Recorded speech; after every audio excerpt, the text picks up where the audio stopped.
இந்த இன்ஸ்டாகிராமை ஸ்க்ரோல் பண்ணாலே இந்த படத்தோட ரீல்ஸ் தான் அதிகமா வருதுன்னு இந்த படத்தை போய் பார்த்தா தமிழ்ல எப்படா இந்த மாதிரி ஒரு ஃபீல் குட் மூவியை எடுப்பாங்கன்னு நம்மளே யோசிக்க வச்சுட்டாங்க.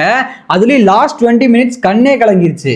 எஸ், இன்னைக்கு நான் பேச போற படத்தோட பேர் என்னன்னு பார்த்தோம்னா சர்வம் மாயா. இந்த படம் நிவின் பாலி அவர்களுக்கு 15 வருஷம் கழிச்சு, அதாவது பிரேமம்க்கு அப்புறமா அவரை எல்லா மொழியிலையும் கொண்டு போய் சேர்க்கக்கூடிய ஒரு கம்பேக்கா இருக்கும்னு நான் நினைக்கிறேன். இந்த படத்துல பேயா நடிச்சிருக்கிற ஹீரோயினா இருக்கட்டும், அங்கங்க வரக்கூடிய ஹீரோயின்ஸா இருக்கட்டும், அவங்க தாத்தாவா இருக்கட்டும், அவங்க அப்பாவா இருக்கட்டும், கூட வர பூசாரியா இருக்கட்டும், அந்த டெலிவரி பாய் முதற்கொண்டு அவங்கவுங்களுக்கு கொடுத்த ரோலை ரொம்ப நல்லா பண்ணியிருக்காங்க.